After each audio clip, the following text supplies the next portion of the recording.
cyaje n'ubwo. yego ntabwo nagikomojeho cyane. Impamvu ntagikomojeho cyo ni uko nyirabayazana w'ibyo byose kugira ngo bamenye ko akoresha ibiyobyabwenge ni uko yakoze impanuka akanatoroka. niyo nyirabayazana, niryo pfundo ry'ibibazo bye. kandi ubwo nacyo kandi ikindi, cyiyongera manslaughter cyangwa involuntary homicide, kwica umuntu utabigambiriye, gifite ibihano biremereye kurusha icyo cy'ibiyobyabwenge. Ikiyobyabwenge ntacyo kimaze, kuko kiriya kiyobyabwenge kubikoresha gusa washobora guhabwa imyaka 3, naho iriya manslaughter iraremereye. Abantu ntibananiwe ku by'ibiyobyabwenge. Ibiyobyabwenge byo biri hasi. Burya ikiyobyabwenge kibi ni igihe bazagushinja gukwirakwiza cyangwa gutunda no gukwirakwiza, bamwe babicuruza. Reka nguhe ikaze kuri wowe nshuti mukunzi ukurikira ibiganiro byacu hano kuri One Nation Radio. Nizere ko aho muherereye hose, abadukurikira muri mu Rwanda, abadukurikira muri mu ntara ya gatandatu, dukunze kwita diaspora, mukomeje kugira ibihe byiza aho muri hose ndetse no mu byo murimo cyangwa se muhugiyemo. Nitwa Simeon Muhumuza. Turi ku munsi wo kuwa gatatu, ni tariki 21 z'ukwezi kwa mbere muri uyu mwaka turimo wa 2026.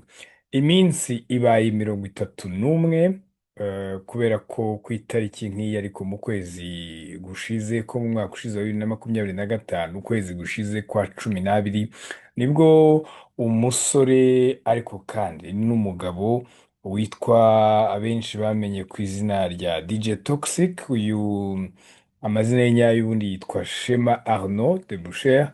Uyu rero nibwo yari yafashwe nyuma y'uko hari ibyaha yakekwagaho birimo kuba yarakoze impanuka ndetse igahitana n'umupolisi. Kuri uyu munsi rero turiho nibwo hasomwe umwanzuro w'urukiko ku ifungwa n'ifungurwa ry'agateganyo ya minsi 30. Uyu munsi rero urukiko rw'ibanze rwa Nyarugenge rwaje kwanzura ko uyu Shema Arnaud uzwi nka DJ Toxic afungwa iminsi 30 y'agateganyo bitewe n'uko hari impamvu zikomeye zituma akekwaho ibyaha 3 muri 4 akurikiranyweho. Umucamanza yasobanuye ko uyu Shema agiye gufungwa by'agateganyo kugira ngo atabangamira iperereza rikomeje ndetse no kugira ngo adatoroka ubutabera. Ni umwanzuro rero wasomewe i Nyamirambo aho uru rukiko rukorera. Urukiko rero rukaba rwagaragaje ko ngo hari impamvu zikomeye zituma afungwa iyi minsi 30 y'agateganyo, kuko mu byaha bigera kuri 4 ubushinjacyaha bumukurikiranyeho, 3 muri byo ngo bifite impamvu zikomeye.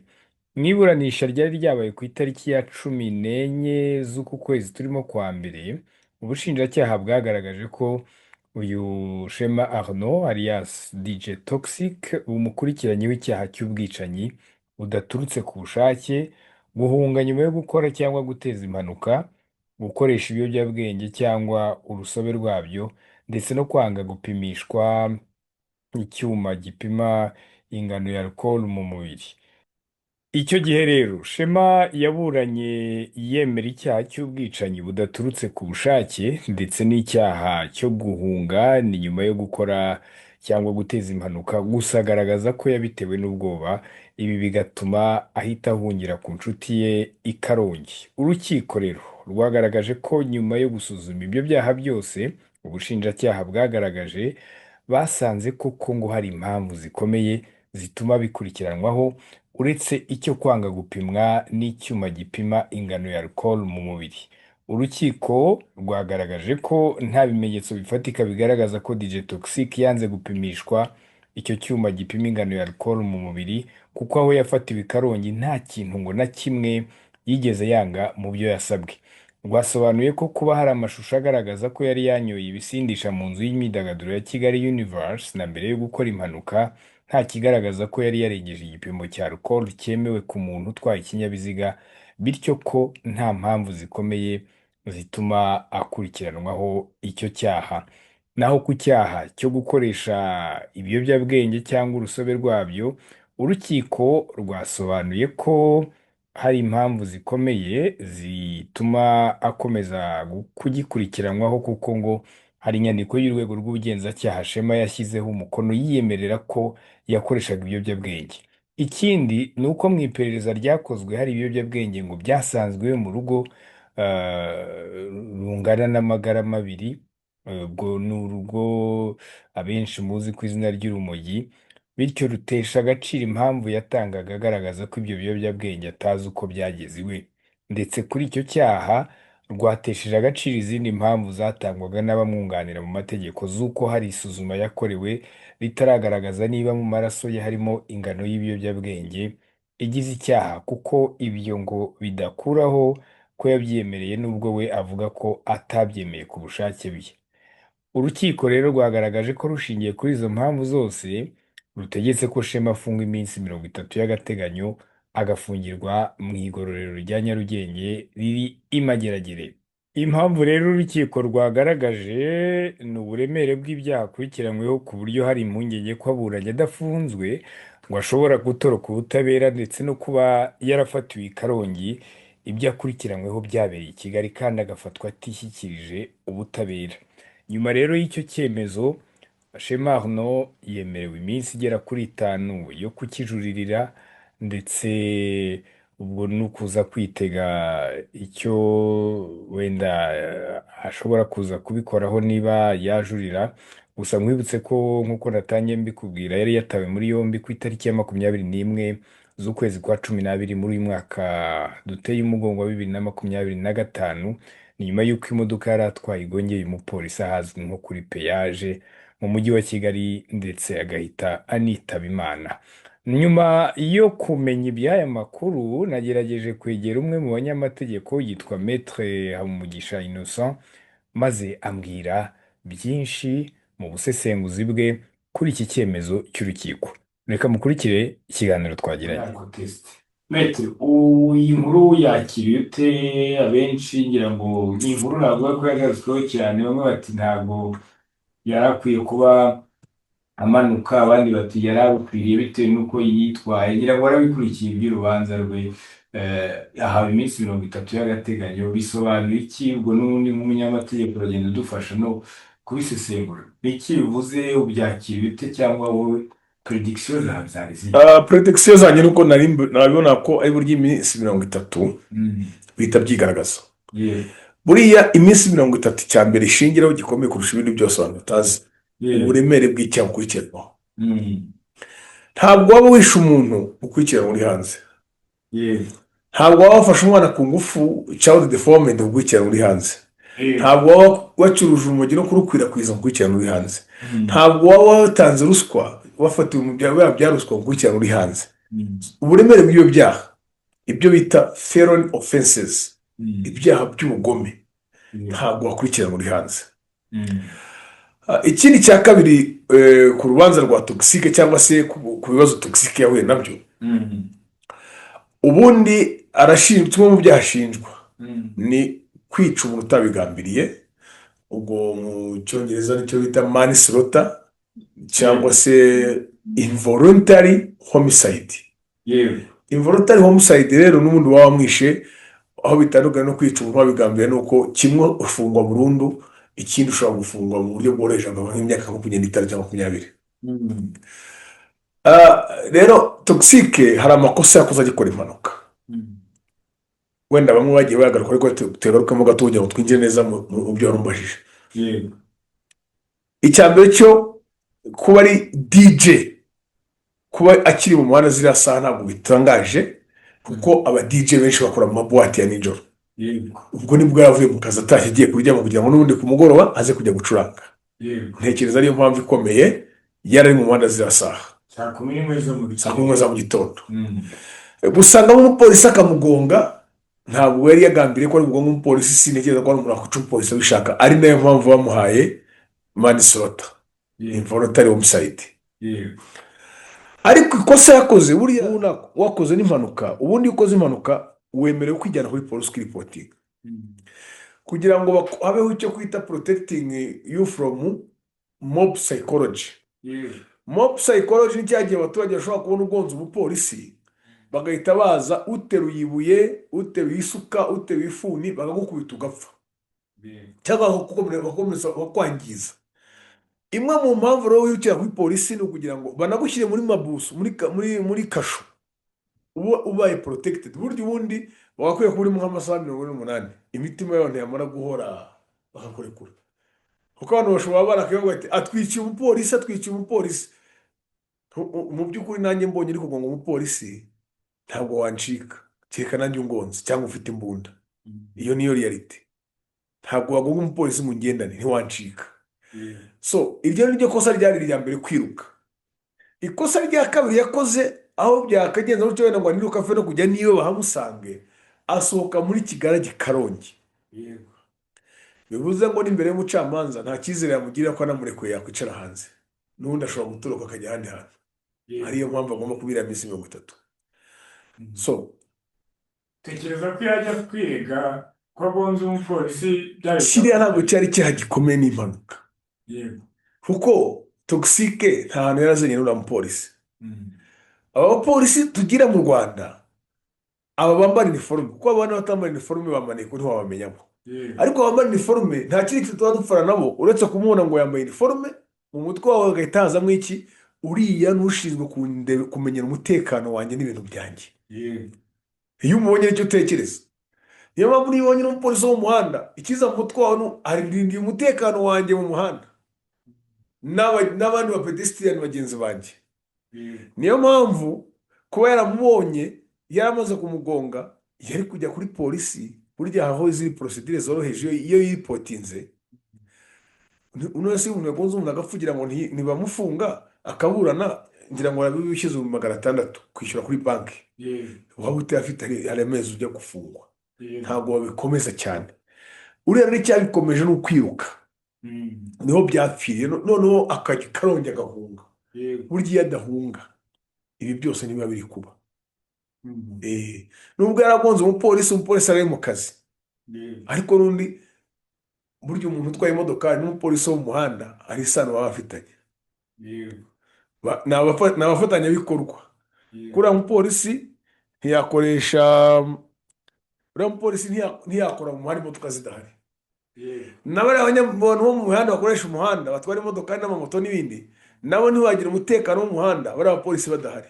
Niyo mpamvu baruzuzanya. yego, Rero togisike kuba yagiye ku minsi 30 ntabwo byantangaje, kuko byanga bikunda kuba yari yaturutse ubutabera bwa mbere yakigonga akajya i Karongi. Iyo niyo mpamvu ikomeye, n'uburemere bw'icyaha ashinjwa ariyo manslaughter, kwica umuntu utabigambiriye.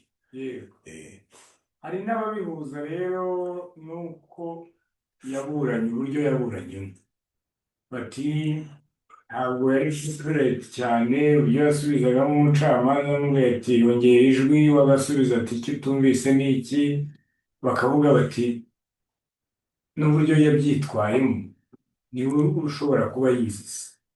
Ibyo urabibona ute usesengurute? buriya umucamanza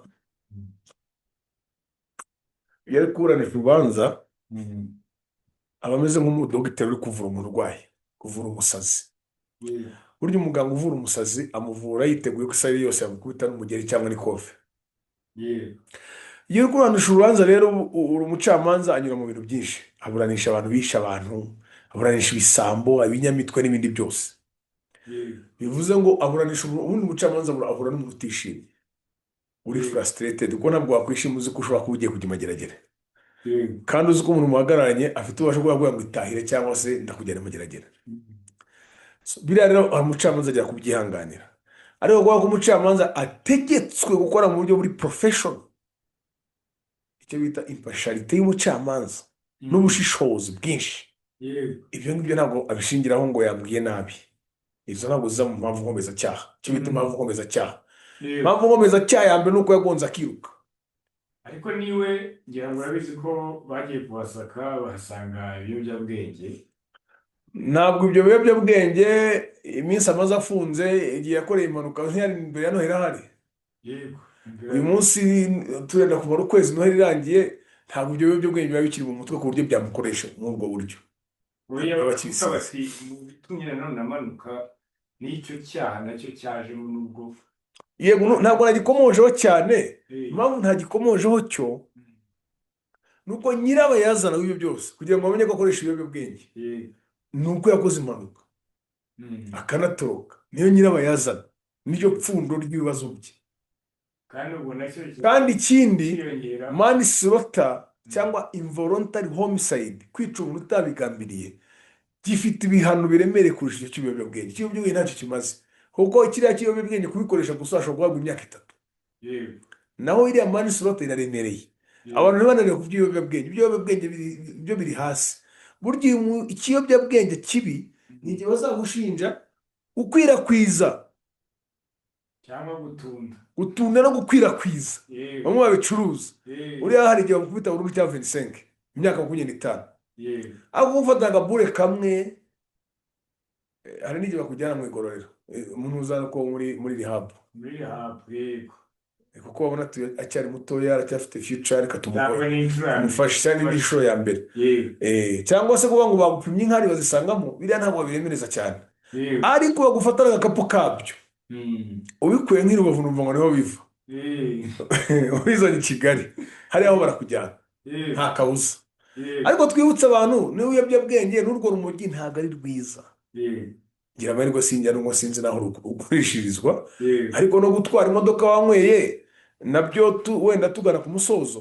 bivuga ko byamuteye, yabitewe na depresiyo y'uko umugore we yamusize. ngo hari muri 2021 bamaze kubyarana, bageze n'aho bibwira n'abavoka, biri ibintu byavuze, ariyo mpamvu yatangiye gukoresha ikiyobyabwenge cy'urumogi. ntabwo ushobora kwica itegeko ngo kubera ko haje mu bibazo biri pesono, ngo ngiye gukubita sima icupa kubera ko umukobwa nyanze, cyangwa ngiye kwiyamburuza ko umukobwa nyanze. Yego, ibyo ntabwo bihuriye. iyo ntabwo ari impamvu no mu rukiko wakumva. yego, ibyo ntabwo bihuriye pe. ahubwo icyo ngiye kubwira mm, abantu, bagomba kubifata nk'isomo. yego, ntabwo tugomba gukina mu muhanda. iyo ubona umuyobozi wa polisi yego, afande IGP yego, Felix Namuharanye mm, asohoka mu biro bye, mm, agasiga akazi arimo kenshi ashinzwe kuko buriya niwe siniya mu gucunga umutekano wacu, niwe mukuru. yego, akabivamo akajya muri kampani mm, yitwa ngo tugeraneyo. gerayo amahoro, hari n'iyaje ngo turindane. turindane tugere amahoro. Yego, ukabona afashe abakomiseri mm, ba gavana, afashe minisita, yego, interior minister honorable Vincent Biruta. yego, baragiye biriwe bazenguruka mu baturage, babwira abamotari bavuga ati tugeraneyo tugere amahoro. yego, iyo ni kampani bikomeye, ni message wado, wowe ntubyumve ukabirengaho. ibi rero bigomba no kubera isomo abantu. mm, ibyo wanywa byose, ibyo wagira byose, tureke gukina mu muhanda. urakina mu muhanda ugakina ku buzima bw'abantu. kandi buriya polisi iri kutubuza gutwara twanyweye, ubundi ikibirinda ni ubuzima bwanjye ujya utwaye nanyweye, n'ubuzima bwa mugenzi wawe uri mu muhanda. yego, niyo mpamvu bazanye ijambo ngo turindane. ubwo urumva ni ukurindana mwembi, tugere amahoro. ugere amahoro ugiye. toxique ntabwo yigeze amahoro yari agiye, kubera ko atashatse kurindana n'umupolisi. iyi minsi 30 igijuririrwa cyane. ubu nicyo kigiye gukurikiraho, araza kujurira. ubwo ni muri intermediate court. urabibonamo se ko ashobora kuyijurira? biragoye kuba yajurira bikumvikana, kuko rega buriya njyewe ndiwe sinanakwirwa mburana nanjye impaka. Mm, hari ibyaha biba biri obvious yego, utakwepa. mm, hari n'ibyaha wakwepa, avoka akaza mugapfundapfundika mukabeshyabeshya bikavamo. yego, ariko hari ibyaha biba biri obvious. mm, ni ukuvuga ngo niba bagiye kukubwira bati icyaha kigirwa n'ingingo 3, yego, iyo bita moral element, ubushake bwo gukora icyaha; legal element, ubwo ni itegeko wishe, ingingo y'itegeko wishe; ndetse na material element, yego, ibyaba byakoreshejwe mu gukora icyo cyaha. yego, toxique byose arabyujuje. harimo moral element, ari rikomeye cyane, kuba yarahagaritswe n'umuntu ubifitiye ububasha akanga guhagarara, agahitamo kumugonga. yego, legal element ni ingingo ijyanye n'iyo manslaughter icyo cyaha banywa n'ibyo by'ibiyobyabwenge. yego harimo material element n'imodoka yakoresha mugonga n'ibyo biyobyabwenge basanzwe mu rugo.